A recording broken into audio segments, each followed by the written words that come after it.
Hey everybody, welcome back to BigRedEDC. Today we are taking a look at another steel wheel knife, courtesy of the Apex Pass Around group, and steel wheel, of course. So thank you very much to both steel wheel and the Apex Pass Around for the opportunity to check it out. Now, you know I had the Spica, Spica, on review. I had it for review here. Oh, I don't know. It's probably been a couple of weeks ago now. I get also from the Apex Pass Around. That one was not available yet for sale. Kind of looking at maybe midsummer for that one. But the Fjord, which we have in front of us, is for sale. It's available right now. So very good to see some knives again from Steel Wheel. So let's just jump in and take a look at it now. Obviously, you can see right away, white G10, black stainless, got the whole, sort of stormtrooper thing going on. Deep carry pocket clip is right or left hand carry, so very nice there. Your pocket clip is not inset into the G10, but you do have recessed pocket clip screws, so very, very nice. So it's kind of it's not a wire clip, but it's kind of thin and has kind of got the wire clip vibe, I guess you could say, going on, but definitely not. You do have a lanyard hole, so lanyard fans rejoice. You got a black G10 back spacer going on there with definitely some milling going on, so it looks really good. And that's probably, you're looking at probably 50% coverage on your back spacer there. Now, obviously you can see here, it is a front flipper, but that is what really gets me. This is the first time I've seen a thumb stud on a front flipper. So now it's really interesting because honestly, I'll be perfectly honest with you, I'm kind of digging it. I mean, it's not an issue. It doesn't hang up, nothing like that. But it's really easy to deploy. This might be one maybe for the people that want to get into front flippers, but just have a little bit of a hard time with it, or even a trainer front flipper, you know what I mean? Because you can start by using the thumb stud, and then you can kind of migrate by getting over there on top of the flipper and doing it that way. So that's kind of interesting. Now, as you can see there is a cutout in the G10 and the liner for the thumb stud to rest in. Now, obviously, there is not one on the other side. So it isn't reversible, even though it is reversible, but it's not reversible. You can reverse it. You're not going to like how it works out, but you can put the thumb stud on the opposite side. So, I mean, obviously, that's just an attachment point for the thumb stud. I just thought that was a little funny. But maybe I'm the only one. Who knows? But there you go. Your thumb stud fits down in that slot very nicely. Nothing wrong. Now, we didn't really look at our G10, but everything is chamfered really well. Now, with that white, it's really hard to see. But as you can see there on your chamfers, you've got some milling going on. It's got really good grip. G10 super grippy, without a doubt. And the action, yeah, it's a dropper. Jumps out there really nice. I think the detent, I can kind of lazily flip it, and it still goes. I'm just really not putting a whole lot behind it, and it comes open just fine. So yeah, you got a lot of leverage there on your thumb stud, of course. So let's see about over here. There we go. I broke it there. But really, now the one thing I did have is I was kind of dumb at first, and my finger was kind of getting in the way, but I think I've figured that out. Now you do have, obviously you saw there, you do have a fuller in the blade, but yeah, that's not gonna help you because, well, it's pretty much hidden in your scale. So yeah. Now, let's check out the liners there real quick. Come on, think focus. You do have nice nested inset liners there in your liner lock. Your lockup, wow, that is really hard to see on camera. You're looking at a good 30 to 40% in your lockup. Let's see our centering. Yeah, just focus. It's really easy. You can do it. There. Not you, the camera. I was talking to the camera. Yeah, centering is pretty darn good. Action's not bad. Let's take a look at our size comparisons. Of course, get the old PM2 out there. PM2 is definitely a little bit larger knife.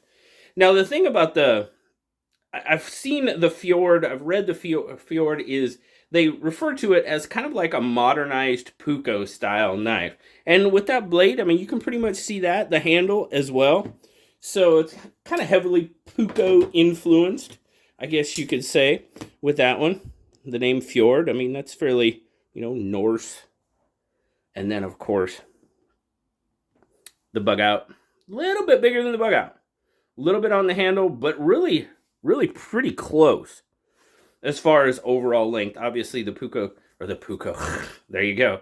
The Fjord is a little taller, and, oh, it's close on the blade. Blades are neck and neck. But a pretty good overall size comparison there. Weight, we'll get a weight on it. Don't drop it. Just put it out there.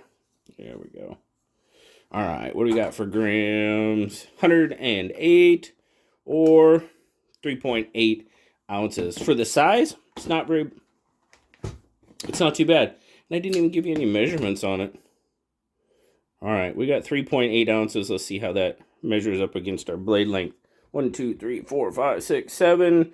7.5 overall. Pretty close to 4.5 with the peak of the handle. So I'm giving the blade right about 3, maybe just a little over, and then your cutting edge is right about 3 inches on your cutting edge. Back to the blade, you got the black wash, you got the fuller, but like I said, D2, Fjord. Your choil is pretty, forgot to clean off the blade, it's a little gunky. Choil's not too bad. Setting behind that top edge of the plunge a little bit, but not too bad. No smile or anything. Grind looks good. So, all right. Did our weight carry? Carry is pretty darn good. It's fairly deep. There might be just a little bit peeking out. Yeah, just a tad. Just a tiny bit peeking out of the pocket. The clip has good rigidity. It's pretty stout. Nice, keeps it in your pocket, nice and secure. No issue with the carry. And as far as this overall size, yeah, that's not really an issue. I did want to look real quick. And it's really dark in there. Now, I have a hard time seeing really any weight reduction on it. I think that could be a missed opportunity for a little bit of weight reduction. 3.8 ounces in a 3-inch blade. It's not bad. It's not bad at all. 3.8 ounces overall for this knife isn't bad. Carries just fine. I like it a lot.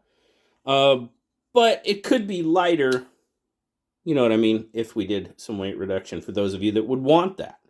Those of you that don't, well, then you should be pretty happy. All right, overall. Let's start with ergos. Not bad. Not bad at all. I can feel the clip a little tiny bit, but I definitely would not call it a hot spot. It feels really good in my hand. Now, you do have that little notch there for your access for your liner lock. Yeah, that's not an issue. It doesn't... I know there's been some discussion about that recently on certain knives. But yeah, it's not an issue on this one. If anything, it kind of acts as a finger groove for your index finger right there. Now, choking up, I mean, yeah, you can. And there is some jimping there, so you could actually choke up, and it would help retain you to get your, you're looking at pretty much 3 3/4 inch, pretty close to it. If you choke up on that jimping there on the underneath side, use that to kind of retain your index finger. Yeah, definitely, you can do that.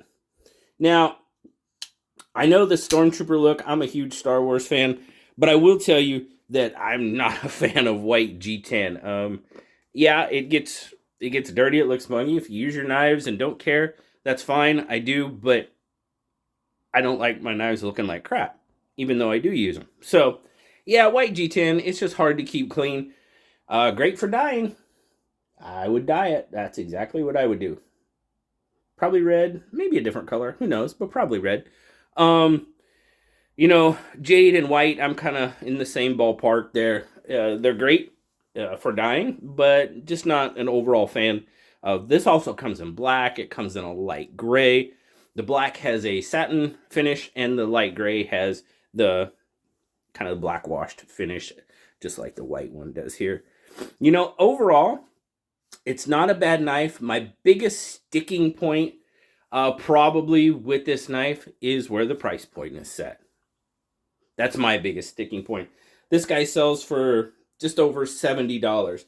You know, G10 and D2, to me, that's pretty much on the high side. That's my opinion. Is it because it's a front flipper? I don't know. Still G10 and D2, just my thoughts. You know, you can let me know what you think down in the description. I like the overall style, the shape, the feel, works well, cuts well. Everything about it is fine. It's just, for me, the price point is probably set a little high, which is surprising. I said that with the Spica. Yeah. That's 154 cm though. Don't know what it's gonna come out, you know, at retailers at, but at the Steel Wheel site, it's about 140 bucks. So it tells me it's probably going to be a little bit over 100. So that's 154 cm and aluminum. I feel a little bit better about that one, but this one, it's just kind of on the high side for me. You know, not to mention when the cut jack and all of those, I mean, we're right in that kind of, what were they, $50, $55 range. If the Fjord was right there, you know, I'd say, okay, I can live with that. Yeah, just my thoughts. Just my thoughts on, you know, the price point that it's set at. And it's just a little surprising from what we're seeing from Steel Wheel. Maybe it's because they've been not out of the game, but they've been away, really. I mean, there hasn't been a whole lot from Steel Wheel in the last couple of years that I've seen and noticed. So, and haven't really heard anybody talk about them. So, we'll see how it goes. We'll see how it goes. I'm very glad to see Steel Wheel back in the game. They made some great knives, and you know, as far as the overall construction and the build quality and everything of the Fjord, it's there. Absolutely 100%. I think it's there. So, let me know what you guys think in the comments. Always love hearing from you. Appreciate you stopping by today. As always, like, subscribe, leave me that comment. You know I love talking to you. Until next time, guys, I'll talk to y'all later. Bye-bye.